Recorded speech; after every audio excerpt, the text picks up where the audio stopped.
let's dive into the main content of today, which, as I said, is, we'll be talking about how confidently talk to your clients about ways that you can impact their business. So the reason that we picked this topic for today is because we found during our cash flow advisory accelerator programs, we've got an active coached one as well as a do-it-yourself one. We often found that a lot of professionals that had technical and great interpersonal skills still had a lot of questions around what's next when it comes to advisory discussions, like how can they impact their clients? How do you even talk to them about it? And the reality is that no one actually knows what will happen next when it comes to these kind of discussions or how the client's going to react. There's simply too many variables for anyone to actually know that. Personality of the client is a really big variable there. The financial situation that they're in, how you even want to talk to them is a variable. And all of these can be thought through in advance.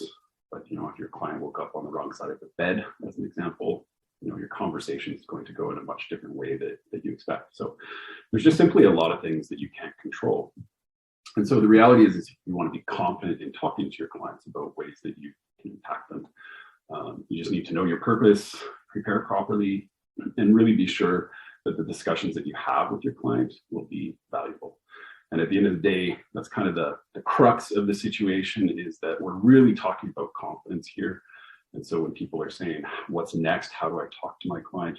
Really, they're asking questions around what are our abilities and what do our clients think of those abilities? So will the client find what I'm talking about useful, or will they think it's a terrible idea? And ultimately speaking, will they actually pay for that idea? There's a lot of internalizations and emotional charging that we tend to do as professionals, and probably way too much so. I think generally speaking, we as professionals, bookkeepers, accountants, consultants, we worry far too much about what the client thinks without actually asking them. We're biasing their thoughts with what we actually think. So that's really what we want to talk about today. The reality is the client has a much different viewpoint than we do, and we really need to be cognizant of that. If we want to make an impact on their business, we need to eliminate that bias so that we can really progress the value of the relationship and everything that comes along with that. So it's maybe a little bit fluffy, but that is what we are going to be talking about today. Essentially a quasi-framework that you can use to build up your confidence if you're feeling a little bit apprehensive, and start having more impactful conversations with your clients. So what would that framework be? We kind of touched on it a little bit loosely already, but we think there's 5 core things that you should really think about if you're feeling unsettled or insecure about approaching your clients with different ideas.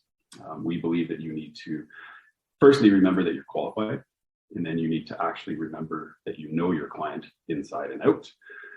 And then the third thing would be you need to pick your idea, think it through. Fourth would be you actually need to stop listening to yourself, and then you can actually go forward and present it. And so within each of those 5 kind of topics, we'll be unpacking that a little bit and talking about what each of those means in a little more depth.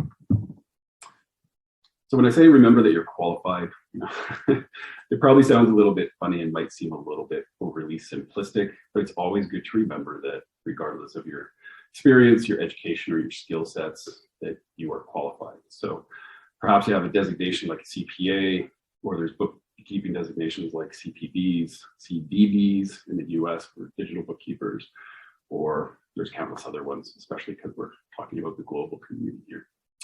Perhaps you have none of that, but you have training of some sort, whether it's a university degree, a college certificate, technical certificate, or even apprenticeship. And all of this is great, but I think we as professionals really need to remind ourselves that what really matters is that your client hired you for a reason. And that reason was to provide a high quality service. You didn't go into business to provide an average or below average service, and your client certainly didn't hire you to provide an average or below average service. So what that means is that your client has actually qualified you to talk to them. So they've really already given you that permission. They're open to any new ideas, knowledge, or information that you can provide that will better them in any way, shape, or form. That's quite literally why they hired you. So in fact, just by bringing something to the table, a new idea or a new concept, you'll probably be doing something that a lot of other professionals haven't done for your client in the past. because they were either too scared or they were too busy. I know from my personal experience in our firm that a lot of people think that they get just the bare minimum. So that's quite literally what we're talking about here, is that some people are apprehensive in talking to their clients about change and different concepts that might better their client. The reality is that the client is super open to it and they actually want it, because 9 times out of 10, that's not actually what they've experienced in the past. They've experienced just the bare minimum. And I'm sure you've probably heard that from your clients in the past too. They've received just the bare minimum. That's why they came to you. And so you really need to be cognizant of that. The point here is that we often see people asking the questions, how do I talk to my client about X? And what they're really asking is, should I be doing this? And it's often because they think they're lacking experience or a title or a certification. Not to dig into it too much, but you can see that a lot between accountants and bookkeepers, where a bookkeeper maybe thinks they shouldn't be doing it because that's an accounting job. But the reality is that qualifications and titles don't matter. And don't get me wrong on that, they do. I can't do an audit or review because I'm legally not qualified. So please keep that comment in context. But your ideas and your advice come from your experience, your skills, and your expertise, as well as your beliefs. And so when you're talking about presenting these to your client, really the only thing that's really holding you back is probably your own apprehension. So remember, the client is looking for it. They really want it. So that apprehension is really unwarranted. So the second piece out of this framework that we're talking about is remembering that you know your client inside and out. So unless you have a brand new client, you basically know their financial picture in completion. If you do their bookkeeping, you know all of their processes, you know how they handle them, you know how well they record their data, and you know exactly where they're spending their money, when and how.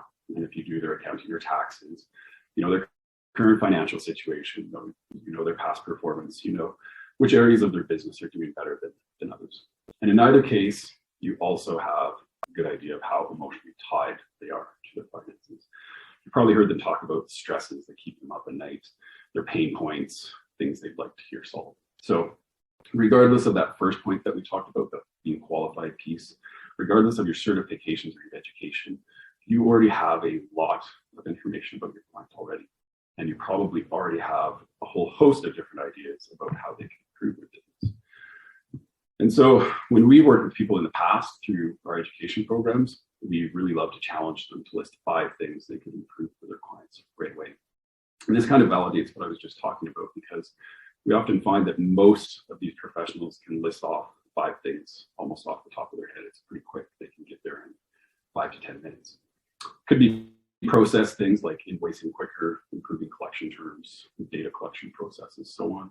Or it could be a little more ubiquitous, business-wise, where there's cost cuttings that could be done. It could be implementing budgets or strategic plans, or just something as simple as saving a portion of money every month for taxes.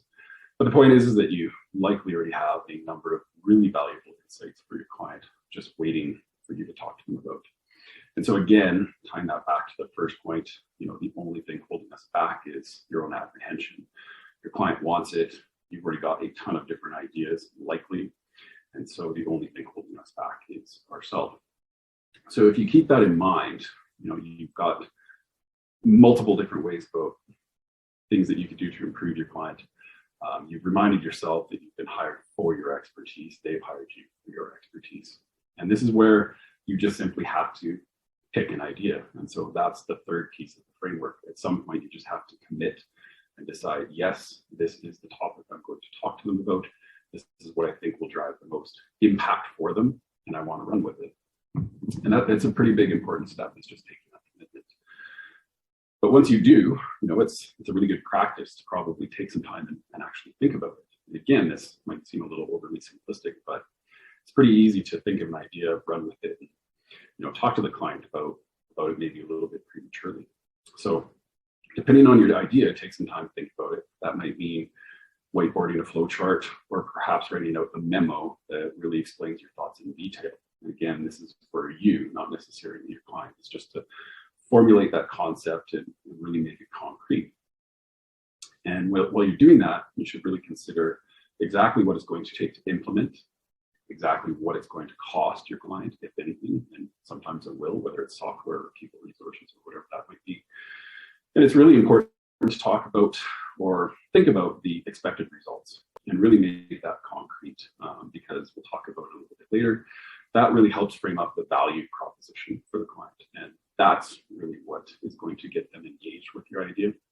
And if you can really nail that, I think you can be 100% confident in talking about anything with your client, because you know exactly what you can do for your client, and that value prop will really drive it home.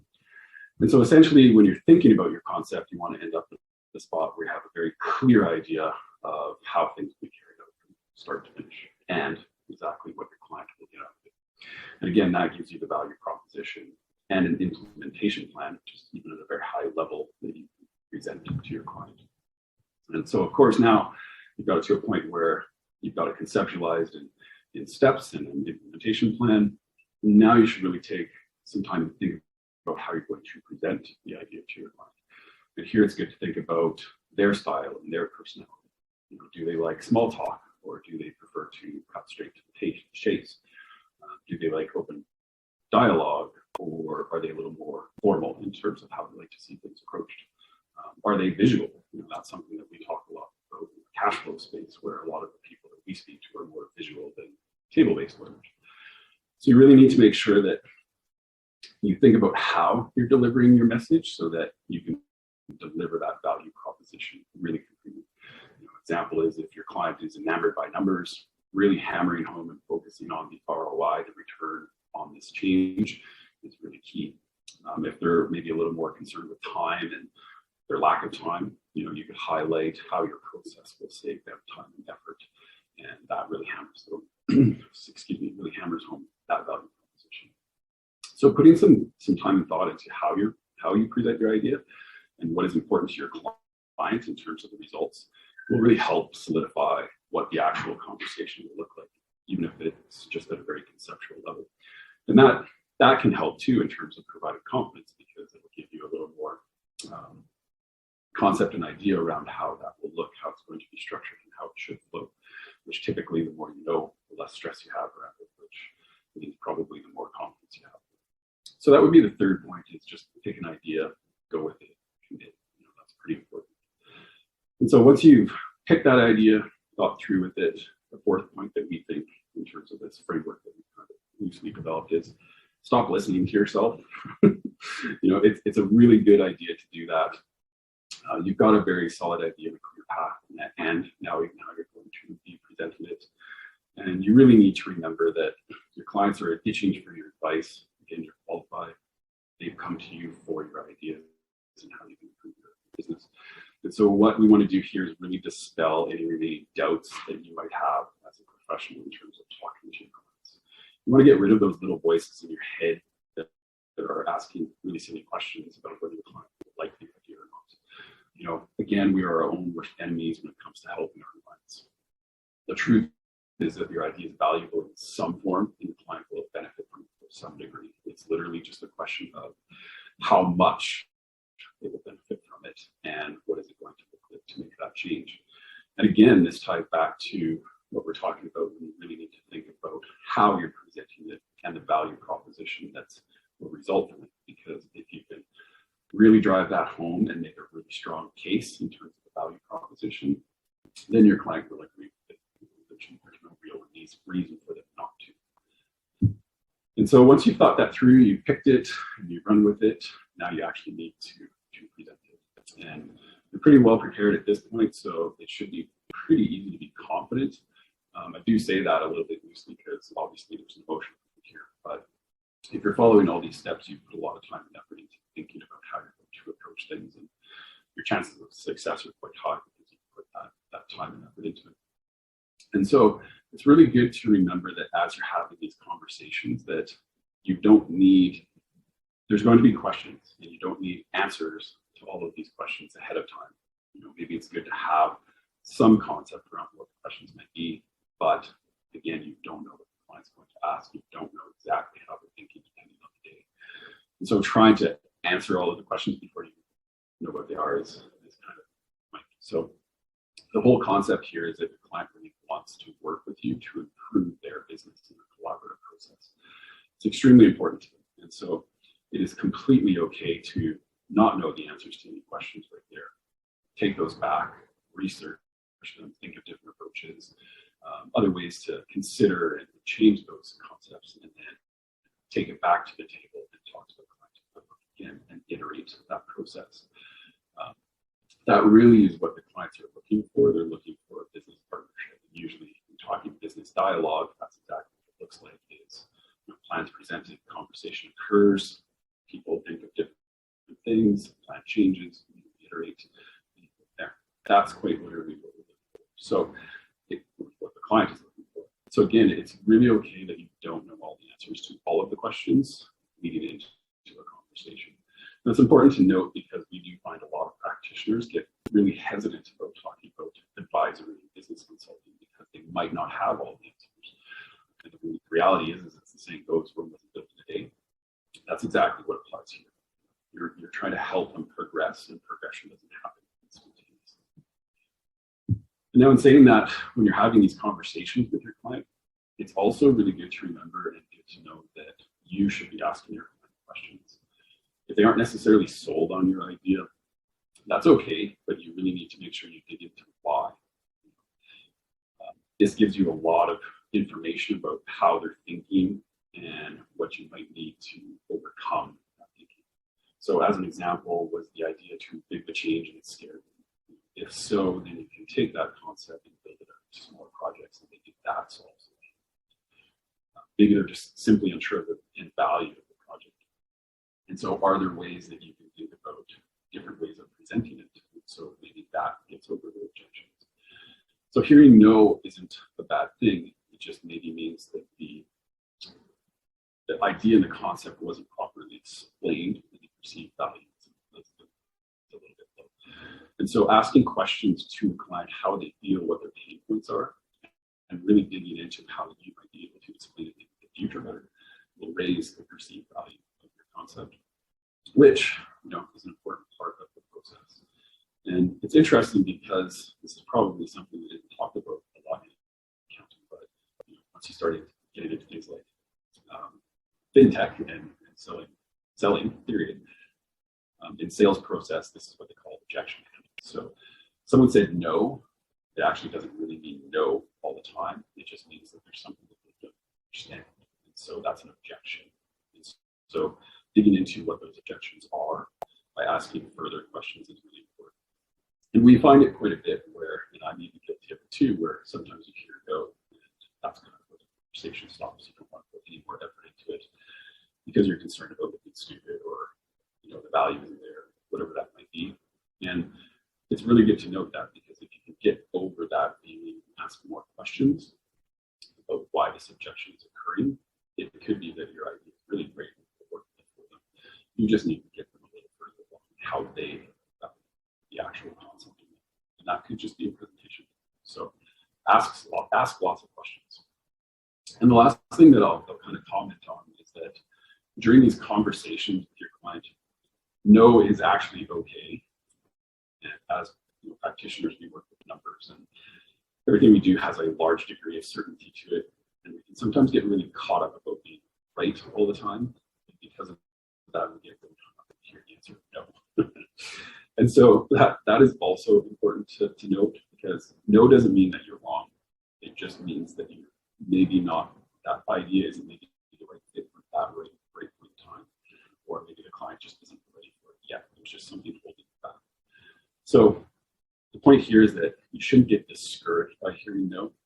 Again, your client has hired you for a reason. They value what you do. They value you as a human, and they value any of the ideas and concepts that you're bringing forth. That's what would happen in any business. If you had to think of an employee, that would be the expectation. And so the main point here is don't let it get you down. Keep the ideas flowing. Keep the conversations flowing. And at some point in time, you'll start winning your clients much more than not, and that will start driving a lot. And so, like I said, this session was pretty quick. That was